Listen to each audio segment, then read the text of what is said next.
आज आपको percentage increase and decrease के ही क्वेश्चन रिलेटेड टू रेक्टेंगल सिखलाने जा रहा हूँ, जिसमें लेंथ को इंक्रीज कर दिया जाता है और ब्रेथ को डिक्रीज कर दिया जाता है। तो व्हाट इफेक्ट परसेंटेज में कितने परसेंट का effect on area of rectangle आएगा, समझिए। इस तरीके के क्वेश्चन को सिखलाने का एक कायदा है, वो फार्मूला है। वो फार्मूला आप देखिएगा क्या है। फार्मूला है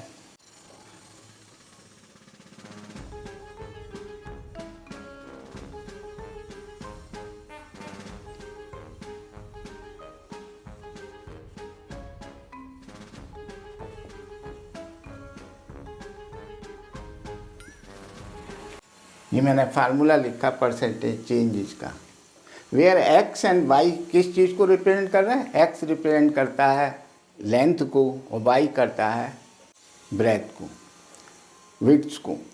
अगर एक्स परसेंटेज में इंक्रीज़ हो रहा है तो हम वो पॉजिटिव लेंगे, और अगर एक्स डिक्रीज़ हो रहा है तो उसे नेगेटिव लेंगे साइन का।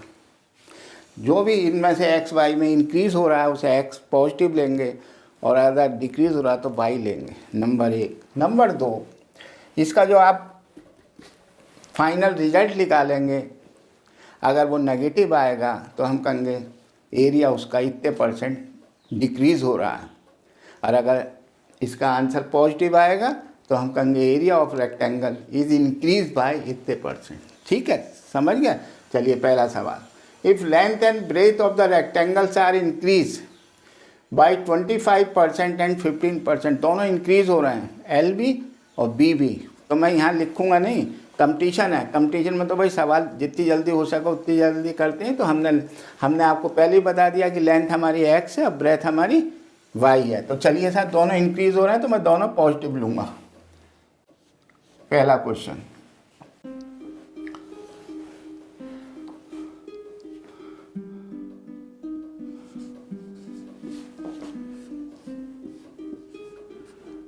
आपका क्या था, ये तो 25% है, आप 25 लिख रहे हैं। मैंने परसेंटेज का साइन बाहर निकाल दिया, कॉमन ले लिया।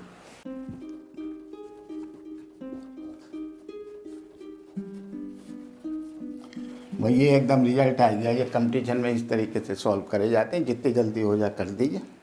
पॉजिटिव आ गया। चलिए 40 आप मल्टीप्लाई कर लीजिए, 15 5 जा बटे 100। तो 100 का मतलब ये कंपटीशन दे रहे हैं, तो आप इतना ये काम करने की क्या ज़रूरत है। आप तो इसको 2 के बाद डेसिमल लगाइए, 43.75। कैसा आंसर आया ये आंसर कैसा है, कैसा साइन है यहाँ, पॉजिटिव। इट मीन्स क्या इफेक्ट पड़ा, परसेंटेज चेंज इन एरिया में क्या हुआ। तो एरिया ऑफ रेक्टेंगल जो ऑब्जेक्टिव क्वेश्चन है इज इंक्रीज बाई 43.75%। ये आप आंसर लिख के आएंगे, वहाँ देखेंगे और एकदम कर देंगे। तो मैं आपको सिखला रहा हूँ, समझ में आए। लेंथ ऑफ ब्रीथ के सवाल क्या कह रहे हैं बच्चे भी क्या समझते हैं, कभी करे नहीं इस तरीके के सवाल। ये फार्मूला हमारा x प्लस वाई अपॉन 100 का बहुत जगह इस्तेमाल करते हैं हमेशा। परसेंटेज इफेक्टिव परसेंटेज बनाने में यही इस्तेमाल करते हैं हम, और कंपटीशन के लिए बहुत ईजी है। मैंने इसको लेंथ माना, x को, y को ब्रेथ माना। इंक्रीज क्यों हो रही है, पॉजिटिव है, इसका मतलब अगर डिक्रीज होती तो नेगेटिव लेता। फार्मूले में रखा, सॉल्व करके आंसर आ गया। आंसर बताया positive, therefore it is increase area. Effective percentage क्या हुई, 43.75% इंक्रीज इन एरिया। ठीक है, चलिए उतारिए, फिर अब दूसरा सवाल कराते हैं। चलिए बच्चों, नेक्स्ट क्वेश्चन करते हैं 22। If length of rectangle is increase by, अब देखिए जल्दी जल्दी करेंगे, 40% increase positive, and breath is decrease 40%। इस मीन दूसरा क्वेश्चन है, देखिए कितनी जल्दी होगा।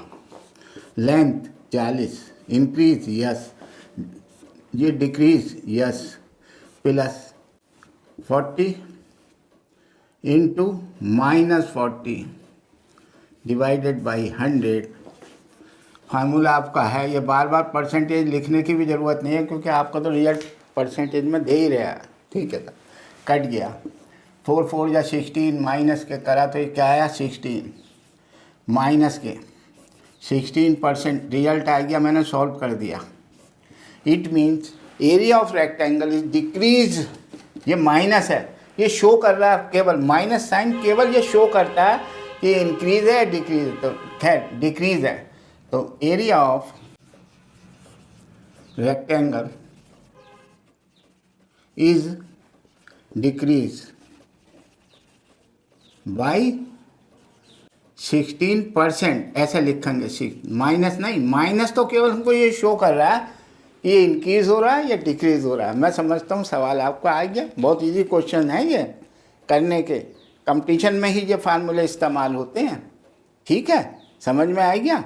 ये हमारा टाइप 2 चल रहा है जिसमें रेक्टेंगल से रिलेटेड क्वेश्चन हम आपको कराने जा रहे हैं। अब आप समझ गए होंगे, उतारिएगा। तीसरा क्वेश्चन आपको बहुत जल्दी हम कराते हैं। तो चलिए बच्चों नेक्स्ट क्वेश्चन करते हैं, question number 23। The length of rectangle is increased by 60%, then by what percent would the width has to be decreased to maintain the same area? थोड़ा सा चेंज हो गया सवाल में। मेंटेन द सेम एरिया, जो original area था वही area है, नो चेंज हो। एरिया में 1% की भी चेंज नहीं मांग रहा वो। ठीक है साहब, सवाल तो यही है। लेंथ इज इंक्रीज, इंक्रीज माने पॉजिटिव, एंड बेड से डिक्रीज, हम शुरू से लेकर चल रहे हैं डिक्रीज कितना माइनस में, तो हम बाई को डिक्रीज मानेंगे, तो प्लस माइनस बाई। मैं आपको स्पष्ट कर रहा हूँ step, plus 60 into minus by upon 100, और ये जो एरिया आता है, ये परसेंटेज में एरिया आता है, परसेंटेज में एरिया, ये जो एरिया है ये 0, यानी नो चेंज। नो चेंज माने 0, इफेक्ट नहीं पड़ा, 1% का भी नहीं, 0% का इफेक्ट पड़ा। ये परसेंटेज में आंसर आ गया 0%। कहेंगे 0%, इस परसेंट को उठा के इधर रख दिए 0%। चलिए सॉल्व कर लीजिए। तो 60 माइनस बाई, इसको मल्टीप्लाई करेंगे तो minus 60 by upon 100 is equal to 0। यह आ गया आपका 3 और 5, तो ये हो गया 60 is equal to Y plus 3y upon 5 is equal to, ये आ गया। तो 60 इज इक्वल टू 5y और 3 8y अपॉन 5, 4 से काट दीजिए, 4 से ऐसा काट दीजिए। ठीक है, 15 पंजे 75 बटे 2, तो y क्या आया 37.5% इस डिक्रीज। ये डिक्रीज का तो हम लेकर चले थे, शुरू में माइनस लेकर चले थे, तो ये शो y तो है, y इंक्रीज नहीं कर रहा, साइन पॉजिटिव आया, ये शो कर रहा है हम लेकर चले थे y को नेगेटिव, हमने y की वैल्यू निकाली है, मान के चले थे कि ये डिक्रीज हो रहा है। तब हमारा कितने परसेंट डिक्रीज हुआ 37.5%, उसकी विड्थ डिक्रीज होगी। समझ गए, क्लियर हो गया अच्छी तरह। चलिए उतारिए, नेक्स्ट क्वेश्चन कराते हैं। चलिए बच्चों नेक्स्ट क्वेश्चन करते हैं 24। Width of a rectangle is decrease by 20%, then by what percent should the length of rectangle is increased to maintain the same area? वही क्वेश्चन है। अब देखिए, अब आप सीख गए हो तो करिएगा, सॉल्व करने का तरीका देखिए। लेंथ को कितने परसेंट इंक्रीज करा जा, तो हमने मान लिया x, हमको दिया नहीं है, हमने x हमकी वैल्यू हमसे निकलवा रहा। विड्थ दी है 20%, उन्होंने डिक्रीज करी है, जैसा जैसा कहता जाए वैसा रख दीजिए, और ये फार्मूला आ गया हमारा परसेंटेज में इज इक्वल टू 0%। उन्होंने कहा 0% होना चाहिए, 0% होना चाहिए ये। ठीक है साहब, सॉल्व कर लीजिए। तो x -20 -20x upon 100 is equal to 0, तो x minus X upon 5 is equal to 20, 5x में से गए 4x upon 5 is equal to 20, तो x आ गया आपका 25। ये शो कर रहा है कि 25% आपको लेंथ इज इंक्रीज, ये लेंथ है, ये लेंथ एज x इंक्रीज। तो ये मैं समझता हूँ ये भी इजी क्वेश्चन था। सारे क्वेश्चन इस टाइप के आपकी समझ में अवश्य आ गए हैं।